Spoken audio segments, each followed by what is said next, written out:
And we're using the AI next to it, right? The companion. Okay. Shalom, everyone. Happy spring. Unless you live in Maine, then you got snow. And I guess they got snow up in a lot of places up north. But anyway, no snow here. So Santa Claus will have to wait. I'm going to try to cover something that I found fascinating. And that's why I decided for a couple of weeks we're going to do something that I find interesting. And so I'm going to talk to you about the Nephilim, which some translate as simply as giants. Now, the book that I'm using for my guide is called First Enoch. And right now I like George W.E. Nicholsberg and James C. Vanderkam the best because of some of their highlights and their notes that are in it. But I want to read to you the introduction, because I think it'll give you an understanding of why it's important to learn this one. It begins by saying the words of the blessings with which Enoch blessed the righteous chosen, who will be present on the day of tribulation to remove all the enemies, and the righteous will be saved.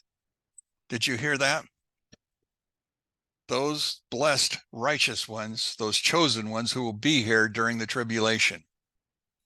Misses the idea of rapture in here.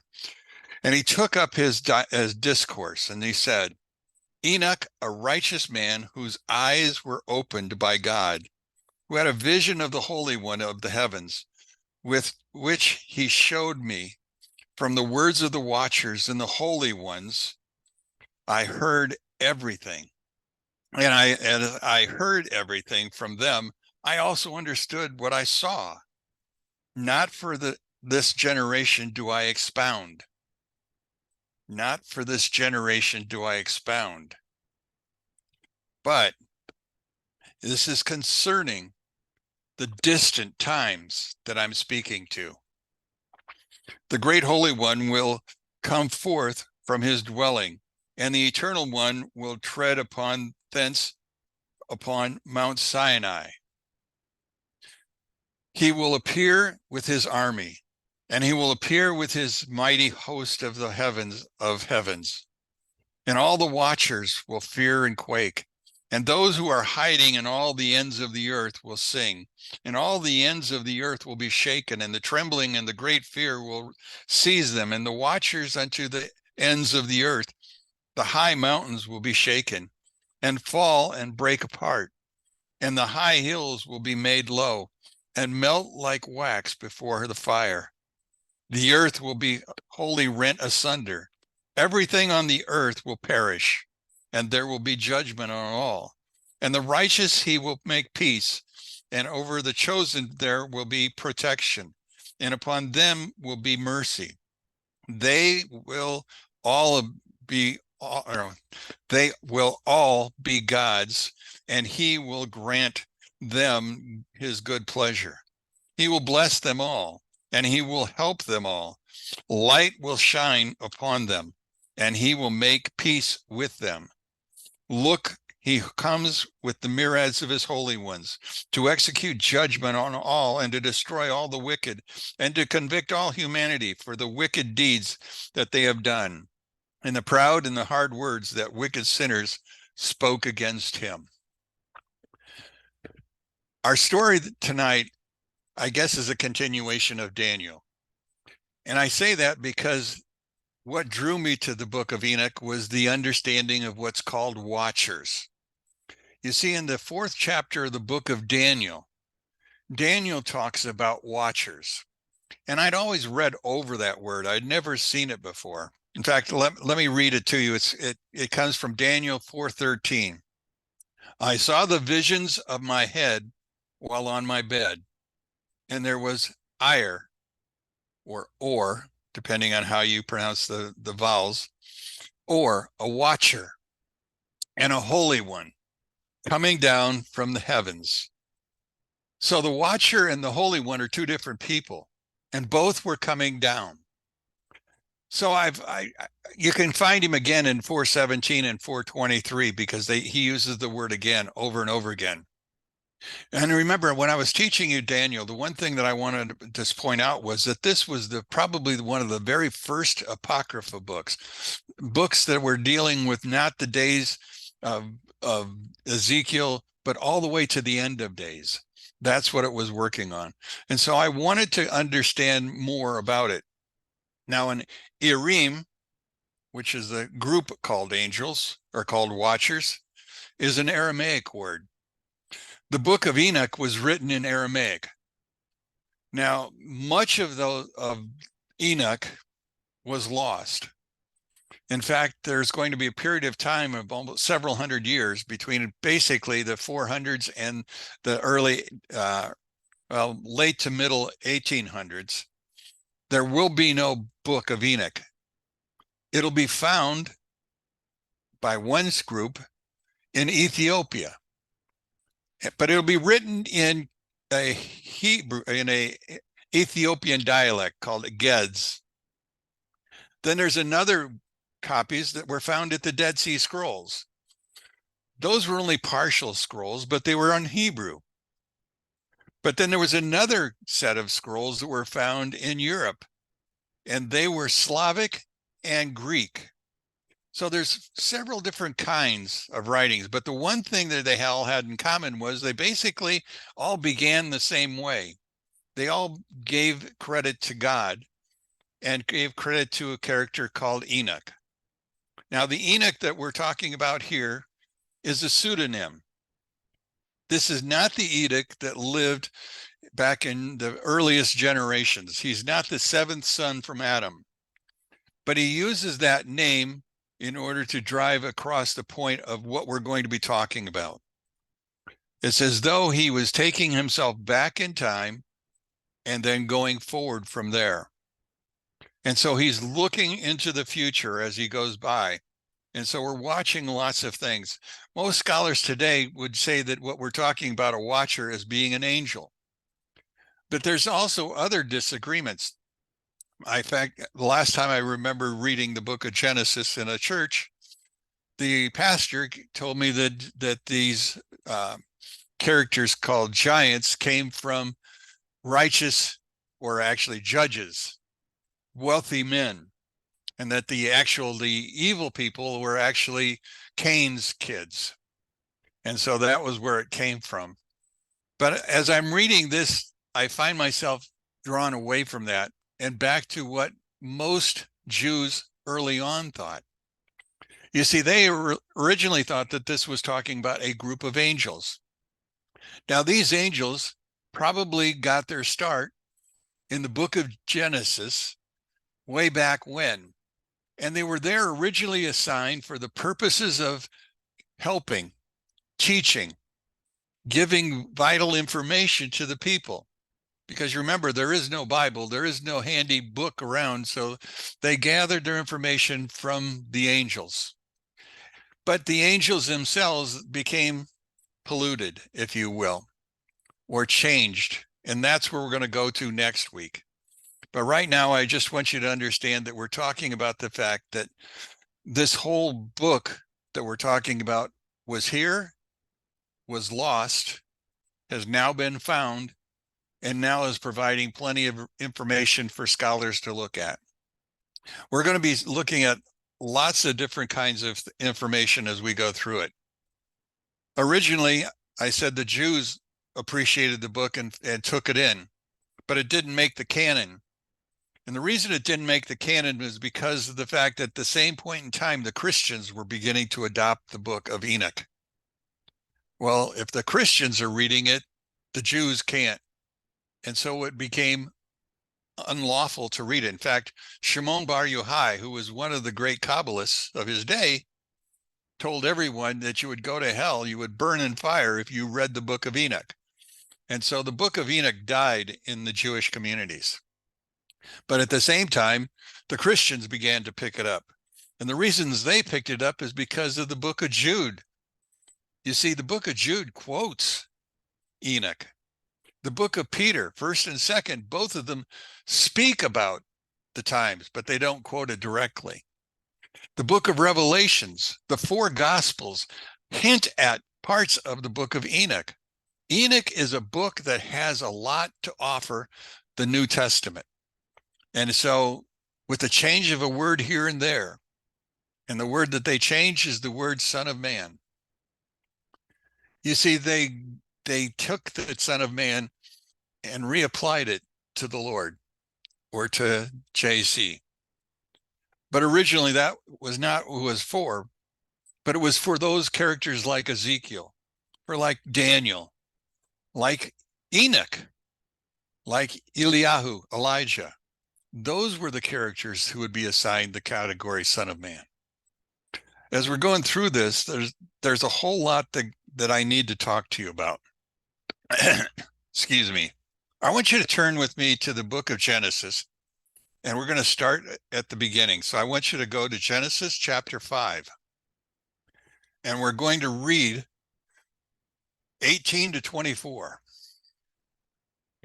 Now that covers all of the section on Enoch, but I want you to understand that there's a lot to the story that we really need to look at.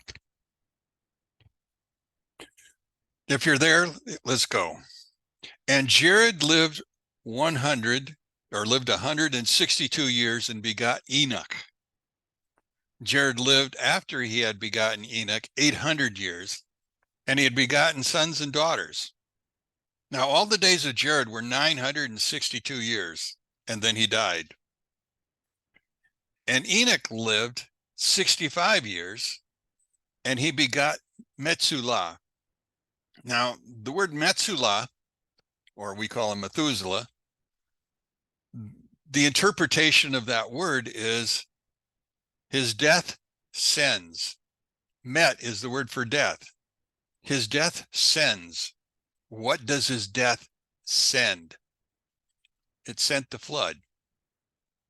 So keep that in your mind, because as we're going through the book of Enoch and we're going through the Watchers section, you're going to find out that that is an important understanding. When does the flood come? After the death of Enoch, or after the death of Methuselah. Enoch walked with his God after he had begotten Methuselah 300 years, and he begot sons and daughters. And all the days of Enoch were 365 years. And Enoch walked with God, and he was no longer, for God had taken him. 365, an interesting number.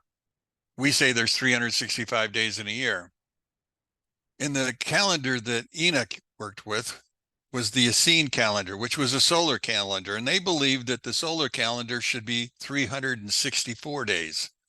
360 days, equal numbers, 2 days for the vernal, 2 days for the equinoxes. So it's 364. 365 then speaks of him. After the year, he is taken. And notice how it says he walked with God, and after he had begotten Methuselah 300 years, he begot his sons and daughters. And so he walked with God, and then he wasn't. So we have all kinds of discussions about that. Sometimes we simply talk about the fact that God took him. Well, what does it mean he took him? Did he rip him off the earth? Or did they simply walk off together? And how did that happen? Well,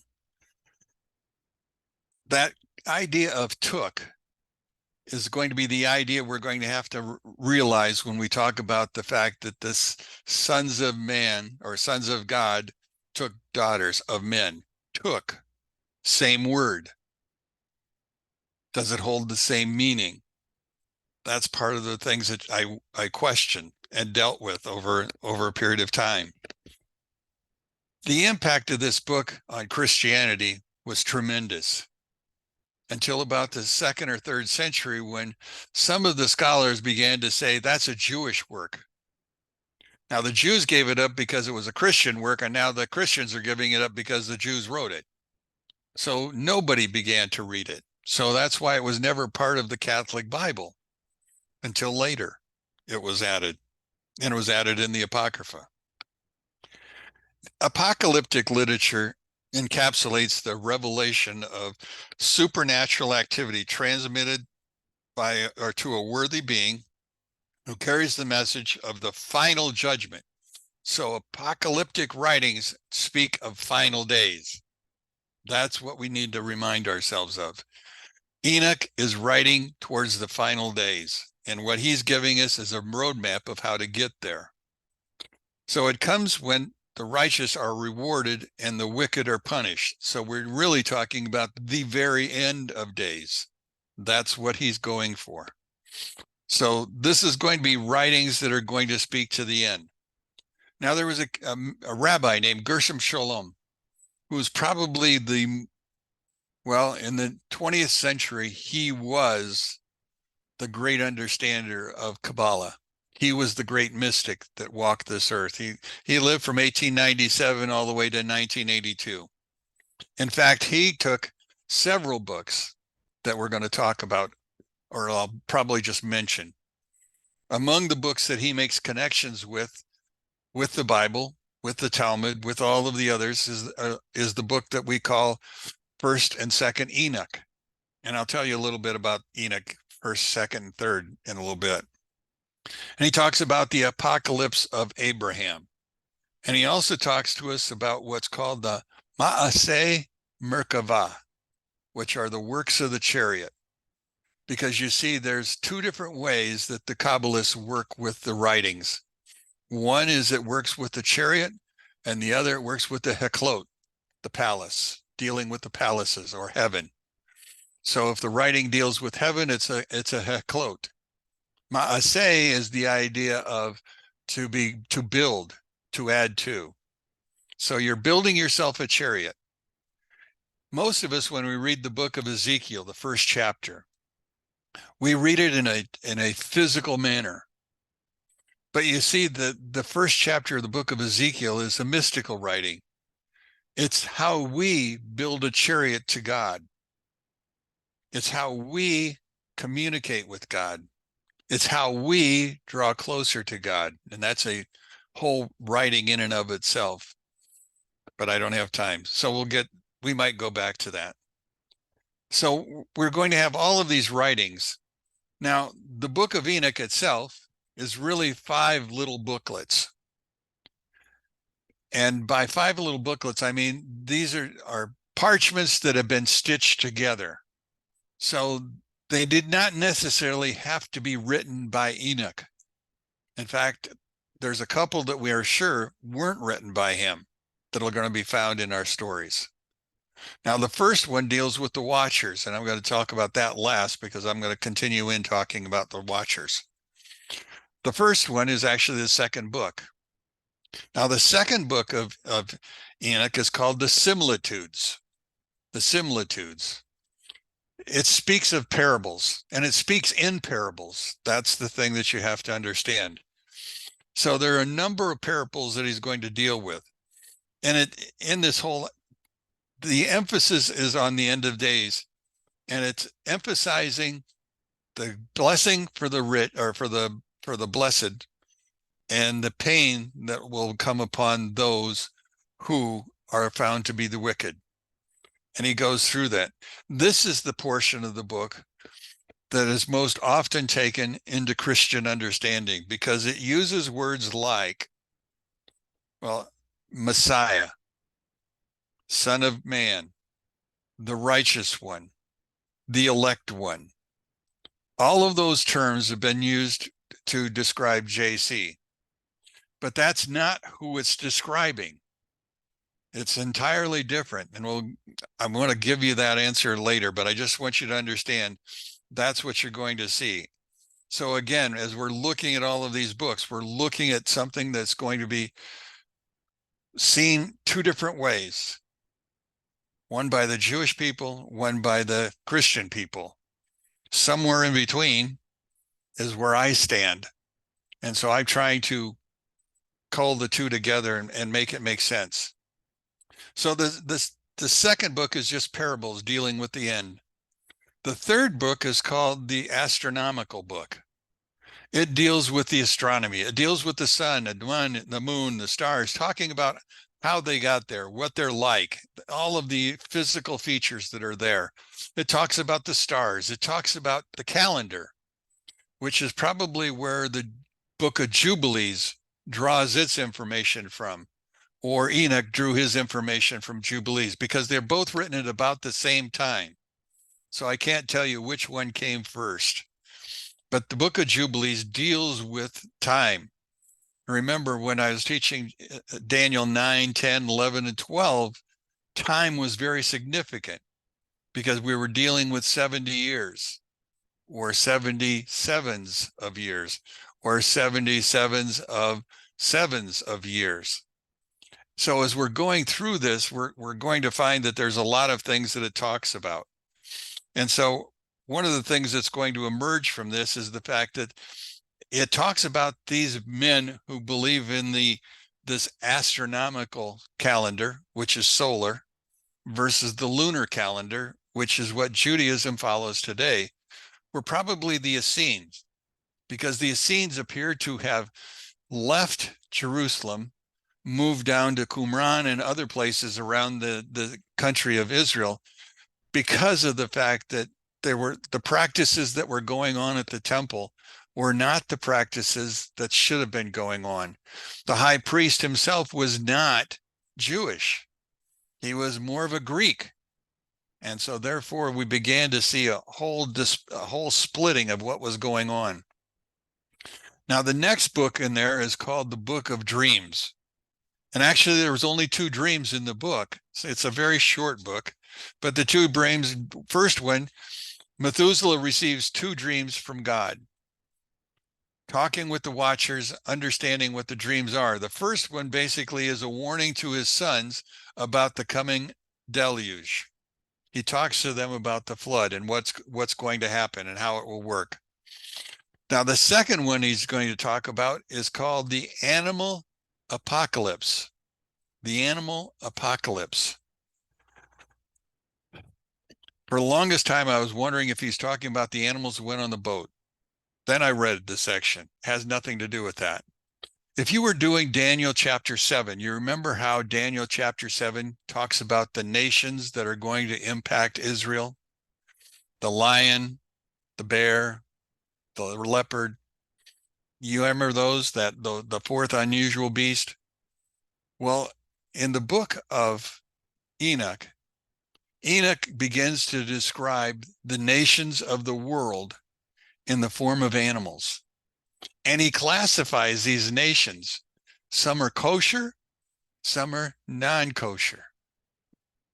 So he's giving the people an understanding of what's going to happen in the chapter number 10, 11, and 12 when the nations begin to divide. That's where he's going with his information there. Now, some people say he's talking about something he shouldn't be talking about because he's interfering with what's going on the Temple Mount. Well, remember, if he's really Enoch, there was no Temple Mount. This is back before everything started. So we know he's writing in those days of the second temple, not the first. So he's more in the 2nd and 3rd century BC. So as we look at this, we're going to have to see a foundation bedrock of what the Jews should be understanding about their God and about worship. That's what he's talking to, and how people should, the good people, should react to that. Now, the last book is called the Book of Enoch, or the Epistle of Enoch. And so as that book, that's number 5. Book number 1 is the Watchers. So book number 5 is the epistle. And what he does here is he draws upon information that reminds us of righteousness and wickedness. And he spends a lot of time differentiating the groups, talking about what makes one righteous, what makes one of the other. He comes up with finally what's called the Apocalypse of Weeks, which seems to be very similar to what Daniel was talking about. Not the same, but very similar to that. Finally, the book that we started with is the book called The Watchers. And that's where I want to spend part of my focus. I've already gone a half hour, so I may not get through with all of this, but that's okay because I wasn't planning on being through with the story of the Nephilim tonight anyway. I think it's more important for you to understand the background of where this man is writing from. That's what I think is the most important. Once you have a background, an understanding, when I start talking to you and I pull back and go back to these places, it won't be foreign to you. Now, some of you have copies of my notes. So you have an opportunity to read my notes over and over again. And if anybody is interested in them, just send word to Nativ and it'll get word to me and I will send you copies. There's no sense hoarding what I know. It's I spread ignorance easily. So I just want you to understand what's going on and understand this is Nativ. This is a network that's built or designed to educate us. It's not here for socialization. It is here for education. And so I'm a teacher. That's what I was by trade. I am not a rabbi, but I spent my whole life teaching. And my favorite subject in teaching was history. It was the geography. It was all of those things that most people wanted to get through and turn off. But I find it fascinating because it lives out today, what's going on in those days past. So anyway, we're going to deal with a hero. So our hero is found in Genesis chapter 6, verse 1 to 5. So I want you to grab your Bible again, and I want you to go to Genesis chapter 6, 1 to 5. And we're going to look at that more closely because we've got to know what's going on here before we can really go anywhere else. Aren't you glad you got a Bible? Now, it may not be mine, but that's okay.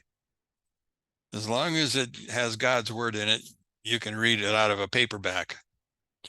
So in chapter 6, it begins the following. And it came to pass when man began to increase upon the ground, and daughters were born to them. So notice when Adams, the word that man is Adam. So when the Adams were born, daughters were born. And so let me read the verse again. And it came to pass when Adam began to increase upon the ground, and daughters were born to them, the multiple Adams, the sons of the rulers, is how my book talks about it, saw the daughters of man were good, and they took themselves wives from whomever. Now, the sons of rulers is one of those phrases that my Bible uses, but it gives me an understanding that we're not really talking about just the sons of the rulers. Again, the Jewish people do not accept this book because it was accepted by the Christians. And so their understanding was that these sons of men or these rulers are actually princes and Jews and judges. That's how they interpret it. But if you really are going back to it, and we'll get further into it, they're really angels that he's talking about. Those are the watchers that came down with Daniel. So that's where we're at this particular point in time. So in our story then, it goes on to say, my spirit shall not contend evermore concerning man, since he is but flesh. His days shall be 120 years. Now, if you're reading the book of Jubilees, 120 years takes us from the days of man, which was Seth. We would go 120 Jubilee cycles, and you end up on October 6th, 2023. Isn't that amazing? Now, in the literal terms, you could say that they lived 120 years, but when you looked at the generations before the flood, they were living 8, 9, almost 1,000 years. And when you look at them after the flood, they're still living hundreds of years.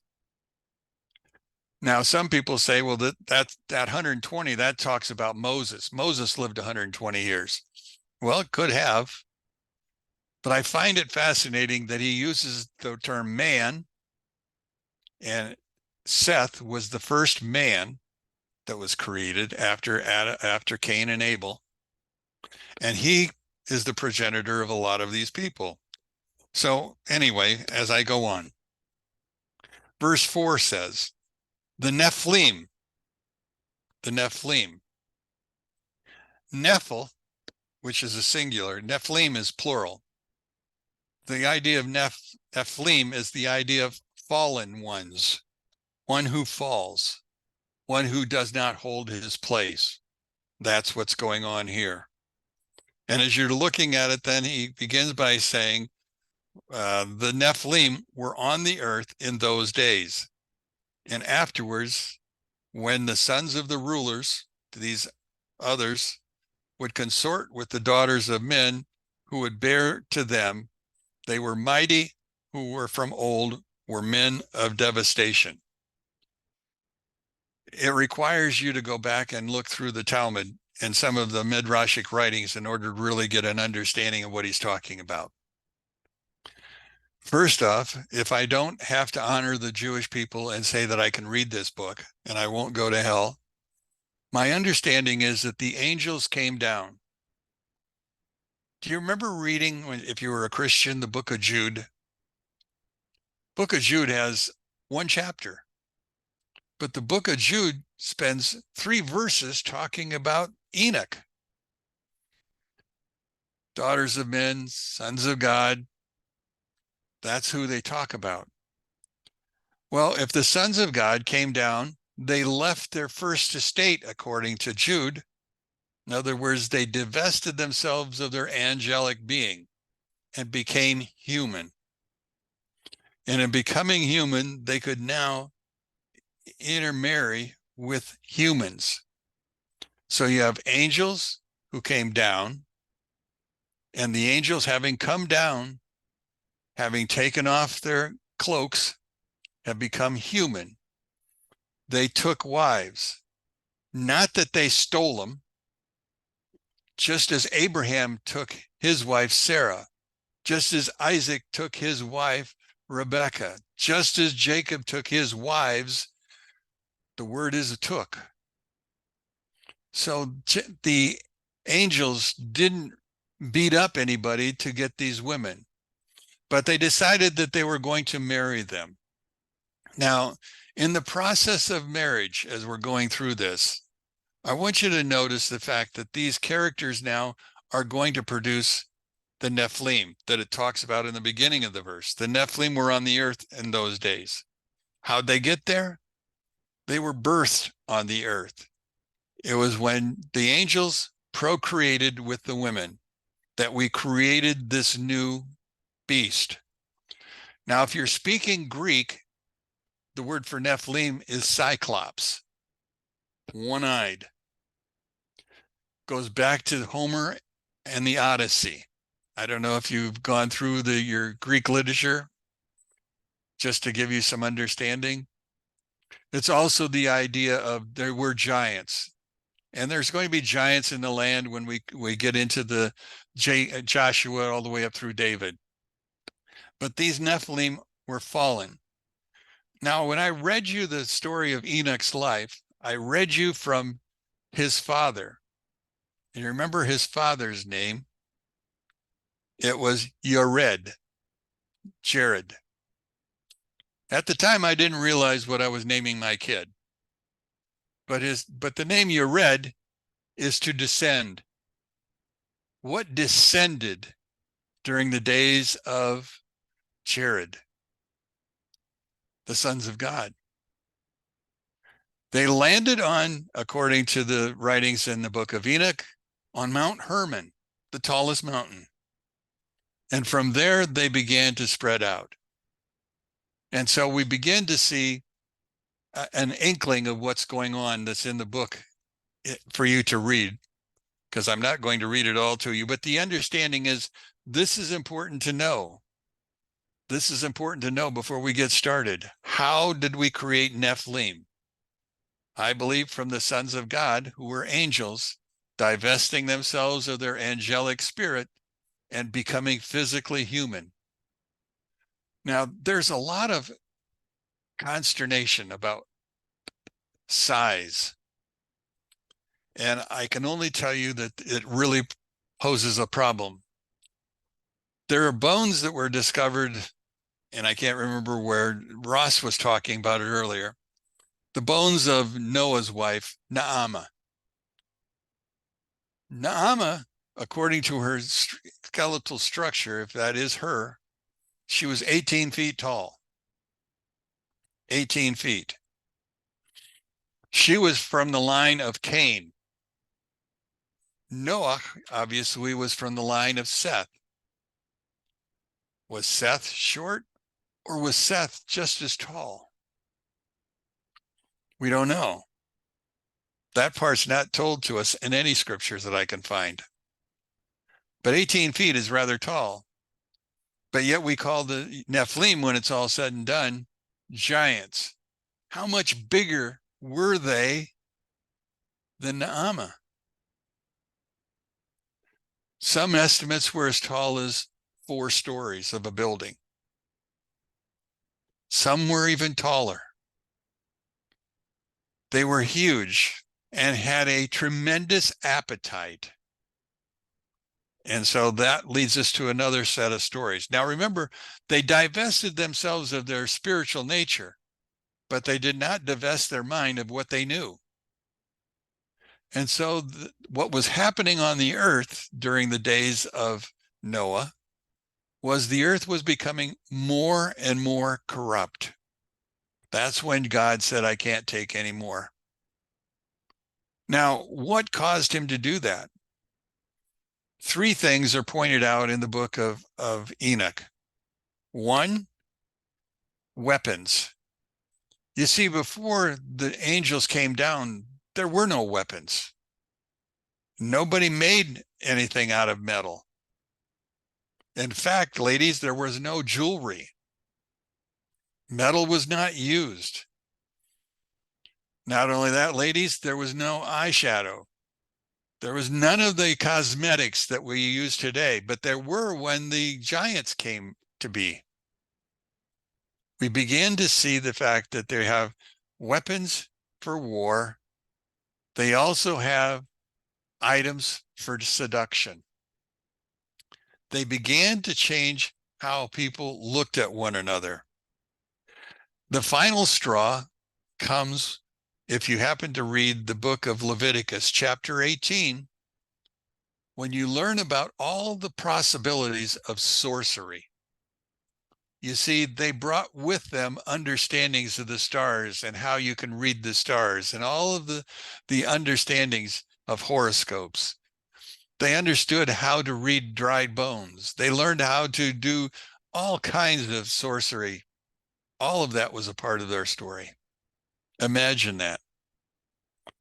Righteous Enoch enters into the story by agreeing to petition God on behalf of these angels that had lost their first estate.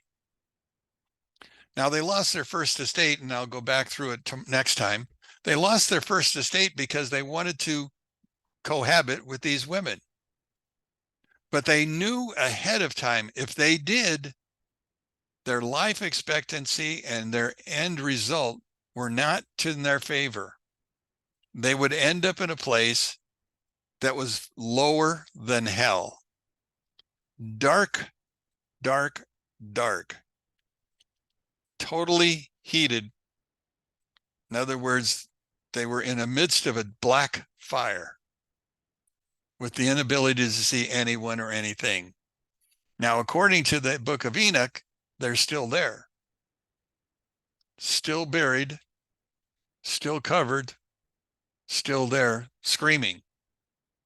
I remember hearing the stories of people who have gone out in the desert or in the wilderness trip, where they've heard sounds from holes in the ground of screaming and weeping. Some say that's them. But according to Jewish understanding, that's only Gehenna. This is lower than that. In fact, they call it Tartarus, place of darkness. So we go through this whole idea.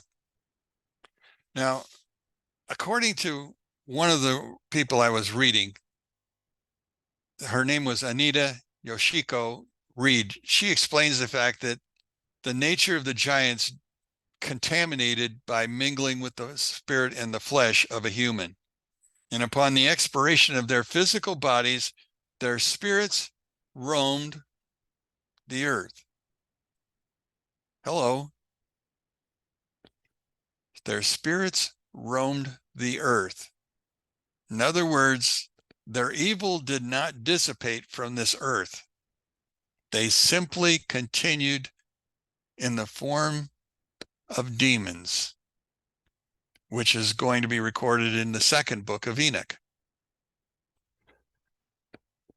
It goes on to say, after that, it says the spirits roam, or what would be known biblically as the idea of evil spirits roaming the earth as demons, carrying on in corruption and corrupting humankind by whispering in their ears, talking to their minds.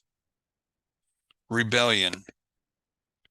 Now, scholars are going to point out the focus of this whole thing should be on the origin of sin.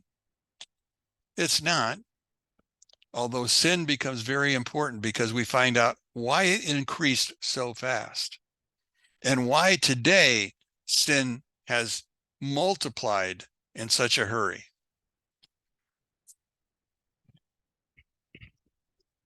Enoch influenced a lot of books in the New Testament. And like I said, it influenced the book of Jude. I want to read a portion of the book of Jude for you and show you the difference between the way the Jewish writing is and the way it is written in Christian Bibles. In the Jewish Bible, and the angels who did not keep their positions of authority, but abandoned their proper dwelling, these he has kept in darkness, Tartarus, bound with everlasting chains of judgment on their great day.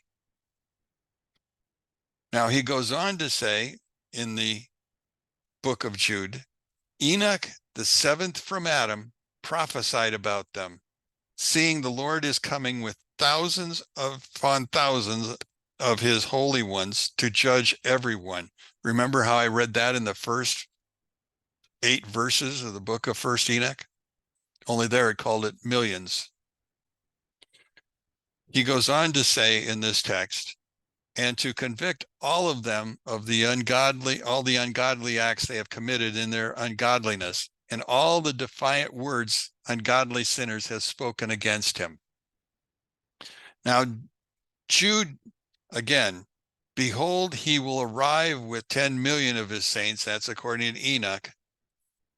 But when you read it in the Hebrew, in the New Testament, you're going to find out the word he isn't there, but the word the Lord is, helping them to understand that this is about Jesus.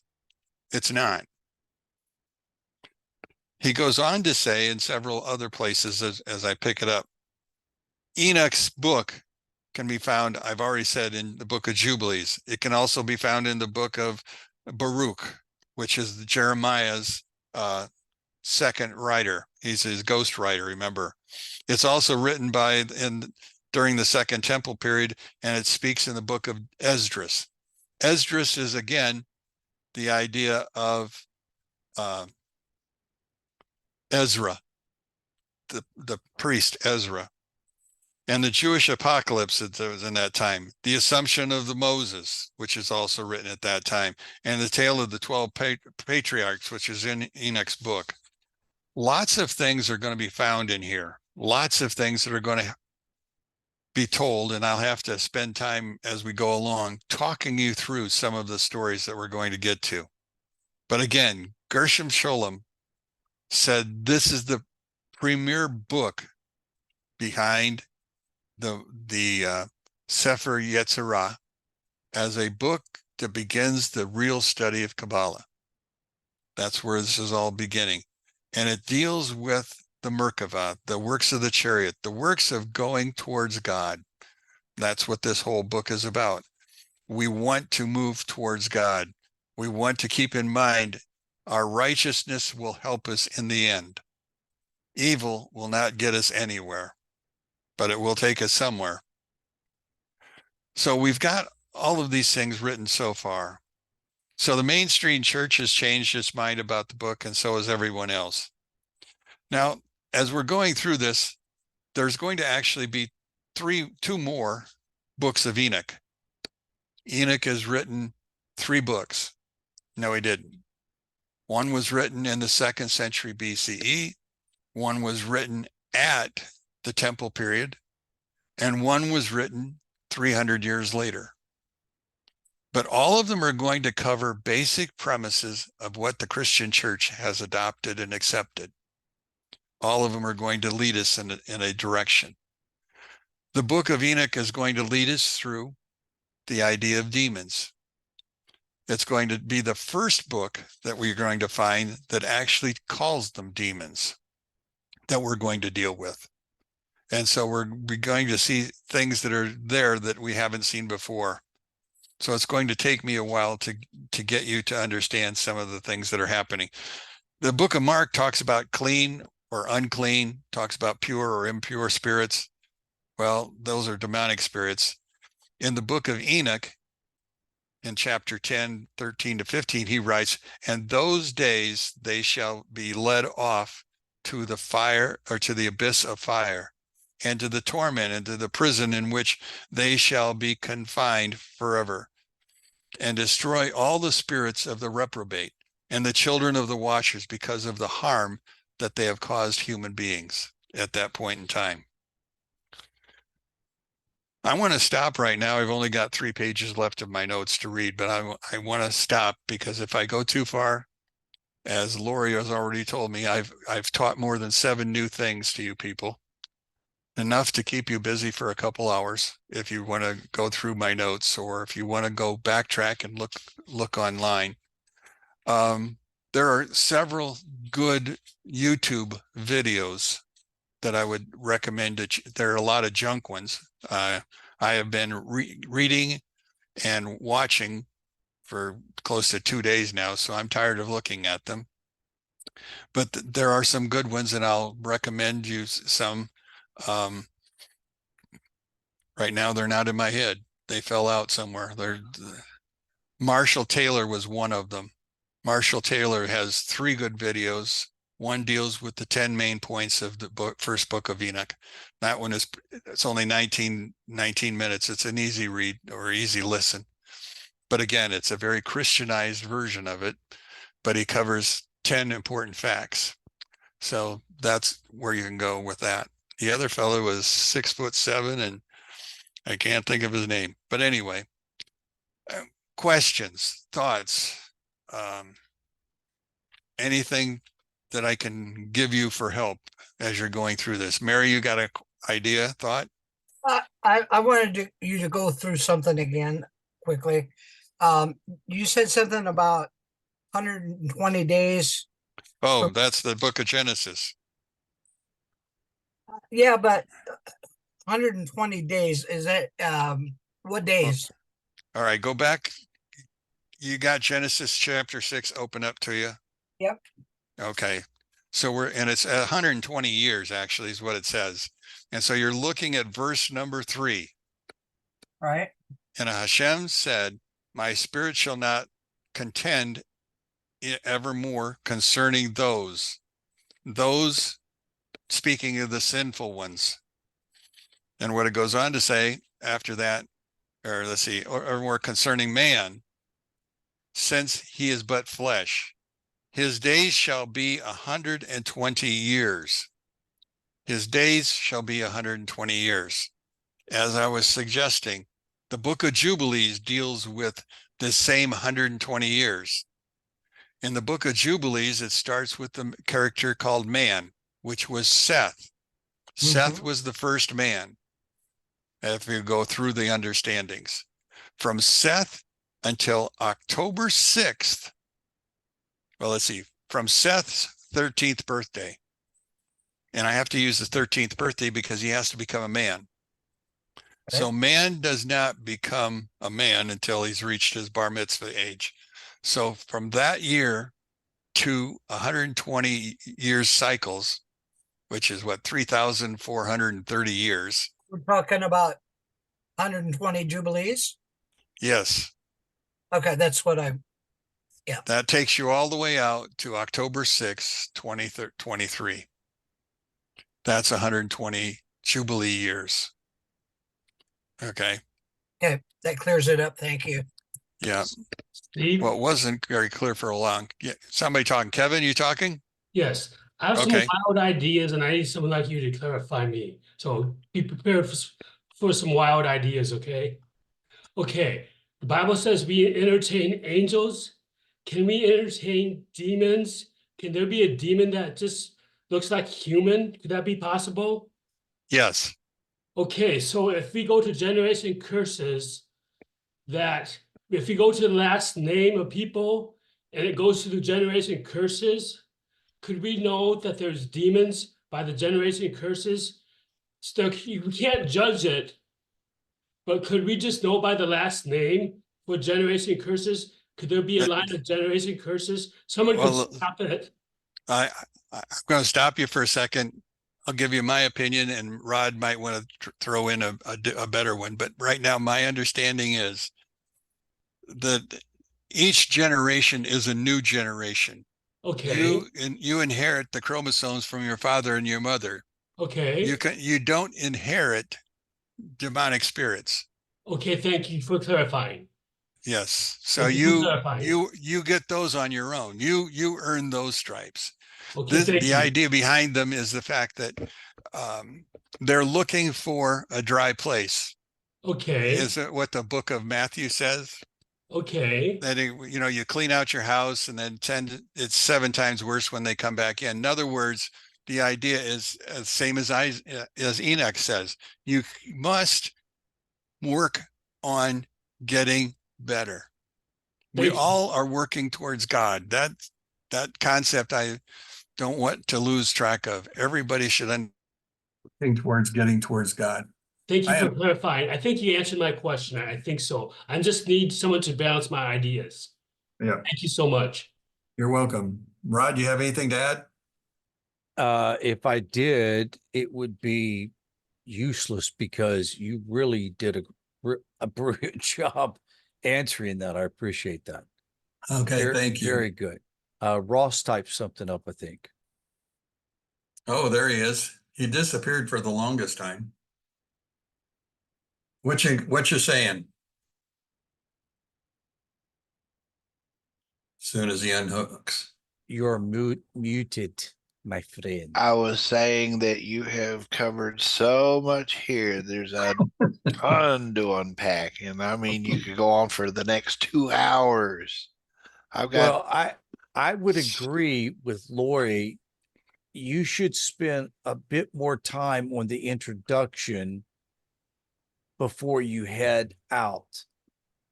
And I think you can gauge it because I'm unpacking this, and what's interesting for me, I don't know about anybody else, but while you're talking, I'm connecting dots going, oh yeah, yes, that's right. This is it. It's amazing. I'll be quiet. No, you're fine. And the reason I go so far is for people like you. You and Ross know your scriptures. I'm talking to a choir. For the other people, everything is new. So I will have to spend time going back through what I'm teaching now. I can't, as you can understand, I have 4 pages left of notes. I'm on page 8 of my notes. So I've got to go back and bring back some of this again. So instead of this being part 1, it'll be part 1A, then I'll give you part 1B, and then I'll give you 2. Because there's a lot of information here, I understand. I'm so excited to teach it. That's the fun thing is I'm excited to share what I'm learning with other people. We're also excited because you're excited. That's what makes it the best. Ross, do you have something? yes, one question and one observation. Okay. the question is, you referred to, they call the place Tartardus. Tartardus. Yes. Reminds me a lot of a Tartaria, which is That is also a place of the same ilk. yes. Tartardus is the, let's see, Tartara is a singular plot of ground. Tartardus is the world, I guess is what I'm trying to say. So Tartara would be compared to a nation, or Tartardus would be compared to the world. In other words, it's the total number of graves that are there. Okay. So And the observation is at the point where you said that only the chosen would be accepted or something. I'm not entirely sure, but you used the term chosen.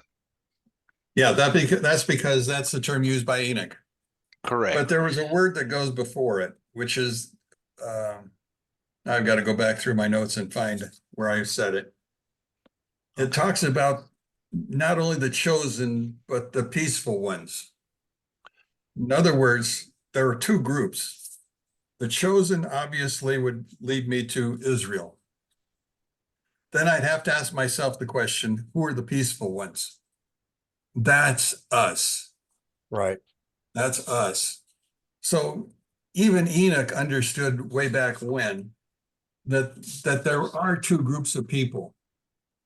If there's nothing else, you have the clean and the unclean, but you also have the clean Jew and the unclean Jew. You also have the clean, peaceful one and the unclean, ruthless one, I guess is what you would use. Exactly, Right. which is my observation was going to be that his use of the term chosen here would simply only imply the righteous. Simply because if the wicked are punished, only the righteous would be left, so those would be the chosen, whether you're Jew or not. I could Right. see that. Yeah. So Yeah. that was just a, I think that's kind of, it for my way of thinking, that I can see how that would, because if you say chosen, you really have to come down to a very fine point otherwise. Well, again, he's writing in the 2nd century BCE. Mhm. In the 2nd century BCE, there is no Christian. It's only Judaism and the other. So how do you define the other? And I think he uses the word the peaceful one. Right. I can't find it, but I'm gonna have to go back through my notes anyway and rewrite and then pick it up again. Because I have a lot more to say about the New Testament. I have a lot more to say about heaven, the 10 heavens, and talking about 2nd Enoch and 3rd Enoch. And there's just a lot of information that we can really understand. Christianity Right. is Jewish, even if they don't want to think about it as such. Yep. The terminology came out of Judaism. They may have changed it from Hebrew to Latin or Greek, but it came out of Judaism. So it's tough to just separate it out and lump us all together again, because Enoch didn't. He just simply tried to choose the idea of the peaceful ones, and he chose the idea. Thank But you. again, Hey, Ross, Huh. put your hand down. It's somebody else's turn. Okay. I was gonna say, you'd have cracked up, Steve, when I first started reading this article, because I thought it said I, Enoch, and that went on, and I went, whoa. I should have left a number one there instead of an I. I So have a the problem point with being- Roman numerals. The point being, I don't have the number of dots that Ross and Rod have. So yeah, I got a little deeper into it than I understood. Oh, it's for chapter 1 or book 1. Okay. Yeah, Yeah. sorry. No, are you kidding? I'm just showing you exactly what kindergarten this is sometimes. Yeah. Yeah, the lesson was not supposed to be simple, but at the same time, it was supposed to be an introduction. Hey, So I'm gonna Steve, have to go back and bring some of it back up again next time. Steve, It was thank you for fascinating. Yeah, thank you for Go making ahead. it simple. Kevin, go ahead. Thank you for making it simple. That was so simple for me. I like simple. That was so simple for me. I like simple. I don't like complex. You may think it was complicated, but I understood everything. Thank you for making it so simple. Well, I will ditto that, Steve. Spot on. If I could took out understand all it, the big words. if I could understand it, anybody can. Great Uh, job. Great No job, offense, man. but you've got a background that is better than mine, I'm sure. No, no, no. My goodness. I am so pleased. That's what I was smiling through this whole thing because I saw these connections and thank you. Thank you. You're I'm very looking welcome. forward to the next step unfolding. And I agree with Okay. Lori. Take your time. Let's get through the introduction. Okay, I just have this problem with being patient. Ask my wife. Yeah. So anyway, We heard her. Oh, yeah. Well, thank you all for being with me. I hope to see you again next week. Oh, Ross got something? Just one more question. All right, I want to make sure I got my dots connected correctly. okay. The watchers were supposed to only watch, but Yes, they and advise. and advise, but they took it upon themselves to come down here and begin to intermingle with Procreate. the humans, right? So in essence, that makes those watchers that took it upon themselves to do so now would be deemed the fallen angels. Well, no, the fallen angels are the children that were created. The Mm, Nephilim themselves are the children. It's like a horse and a mule having a child. okay, but It only goes one generation. yeah. Well, the watchers were kind of similar to what you would call angels. Yes, they were a group of angels. I would also compare them to the Prince of Persia and the Prince of Greece. Correct. In other words, they had authority. Right. Yeah. And this is where we get the concept of Satan, the ones who took it upon themselves to come down and start to wreak havoc. So these fallen angels, if you will, that have introduced war and destruction and makeup and so on and so forth, also was responsible for generating or becoming the progenitors of a class of individuals that would display these traits: Right. division, hate, war, government, so on and so forth. Sin. Right, sin. So, all right, I've got my dots connected. That works Okay. out fine. Thank you. Well, now you can take this question home with you. If Nephilim cannot reproduce, they die after 500 years. How do you get the Nephilim on the other side of the flood? Just wanted to leave you with something easy. Well, Lori, I you think got a I question? explained that. I explained that earlier. Well, Lori, what are you thinking?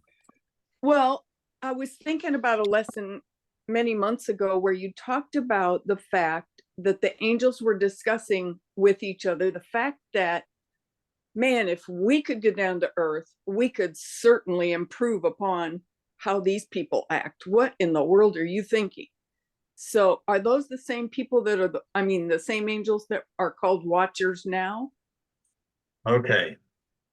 Great question. And the answer is maybe. And the reason I say maybe is because those angels, one was called Azaz and one was called Azel. The Remember the goat sacrifices at the temple, the Azazel? Yes. That was yes. for one of these angels. Now, according to the stories of Enoch, our main character is Shemhazi. Doesn't match with either of them. No. Okay, so now I'm asking Ross the question, could they have been angels on both sides? Could more have dissipated? Also in the book of First Enoch, 20 of them are listed as leaders of these angels watchers. And 180 angels followed them, which is where we start getting the story in the book of Revelation, where a third of the stars fell from the sky. That comes from here in Enoch, if you will. And the leader of the group that's in the 1/3 category, his name was Satan-El. Satan. Satan-El. The God called Satan. So you got several groups that I haven't yet placed into a category. So my answer is, I haven't the faintest idea. So I'm still learning. You understand? You don't. By next year, I will be back and I will tell you that I've learned more. And it's just what you do. If you continue to study, you're going to find yourself frustrated because you didn't get it all the first time. Now that probably doesn't happen to Ross and to Rod, but it does to me all the time. No. Just like I said, Rod wanted me to teach something, and I said, well, what am I going to teach? I'd already gone through Daniel. That's really the only prophetic book that I can do Ezekiel or some of those other, but that's not the point. So I didn't want to do those, but I did want to learn more about the Nephilim. So you folks are subjects to my whims, and so this is what I whimmed. We're going to learn about the Nephilim. We're going to learn about how they got from one side of the flood to the other. Where did they come from? How did they get there? What are the little words that we don't see that are actually going to tell us the difference? So, yeah, they came on a boat. Yeah. Good for you. Steve, Yeah. the interesting thing is this theme exists in every ancient culture across the world, that what you would thought was separated by space and geography, and yet there are all similar in every way. It's like, how do you answer that without understanding this? That's what I'm saying.